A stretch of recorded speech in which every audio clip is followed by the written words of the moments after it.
தற்குறின்னு சொன்னா வேற உங்களுக்கு கோபம் வருதுங்க விஜய். தமிழ்நாட்டுல கலைஞர் அப்படின்னு ஒரு அரசியல்வாதி இருந்தார் தெரியுங்களா? நீங்க மறந்திருந்தாலும் உங்க அப்பாவை கேட்டு பாருங்களேன், ஏதோ நன்றி மறக்காம அவருக்காவது ஞாபகம் இருக்கான்னு பாக்கலாம்.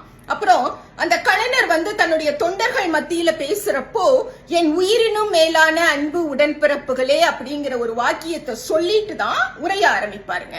என்னைக்கு அந்த பழக்கத்தை அவர் ஆரம்பித்தாரோ அவருடைய இறுதி மேடை வரைக்கும் அந்த வாக்கியத்தை சொல்லாம அவர் பேச மாட்டார். ஆனா இன்னைக்கு காஞ்சிபுரத்துல நீங்க இந்த என்னவோ என் நெஞ்சில் குடியிருக்கும் பிளா பிளா பிளான்னு ஏதோ உங்க ரசிகர்களை பார்த்து சொல்லுவீங்கல்ல, அதையவே மறந்துட்டு ஸ்பீச் ஆரம்பிச்சிருக்கீங்க. தலைவனுக்கு அழகுங்களா அது? அடுத்து எனக்கு இல்லாம இன்னைக்கு என்ன பெரியார ரொம்ப பெருசா ப்ரொஜெக்ட் பண்ணிருந்தீங்க. பெரியாரோட கொள்கை என்ன தெரியுங்களா? இங்க ஆணுக்கும் பெண்ணுக்கும் வித்தியாசம் இருக்கக்கூடாது, வேற்றுமை பாராட்டக்கூடாது, அதை கூட்டங்கள்ல நடைமுறைப்படுத்தணும், மேடையில அதை நம்ம நடைமுறைப்படுத்தணும்னு சொல்லுவார். நீங்க என்ன ஒரு அரங்க கூட்டம் பாஸ் வாங்கிட்டு உள்ள ஆளை விட்டுருக்கீங்க.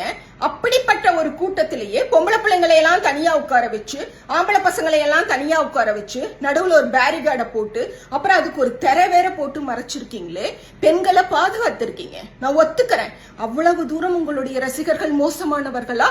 அந்த இடத்துல சாவித்திரிபாய் பூலேவோ இல்ல முத்துலட்சுமி ரெட்டியோ இருந்திருக்கணும்னு நான் நினைச்சேன். ஏன்னா நீங்க அடிக்கடி அவங்களை இல்லாம மேடையில பேசுறீங்க. பெண்களால் ஆண்கள் நாங்கள் சலனப்படுவோம் அப்படின்னு சொன்ன உடனே அவங்களுடைய ஆசிரியர்கள் அவங்களையெல்லாம் இப்படிதான் திரை கட்டி உட்கார வச்சாங்க. அது எனக்கு ஞாபகத்துக்கு வந்தது. அப்புறம் என்ன ரொம்ப அதிகமா அண்ணாவை பத்தி பேசுறீங்க? அண்ணாவினுடைய கூட்டங்களுக்கு இருந்த நடைமுறை தெரியுமா உங்களுக்கு? குடும்பமா கை குழந்தையெல்லாம் தூக்கிட்டு போய் பந்தல்ல தொட்டில் கட்டி போட்டு அண்ணாவோட பேச்ச கேட்போங்க.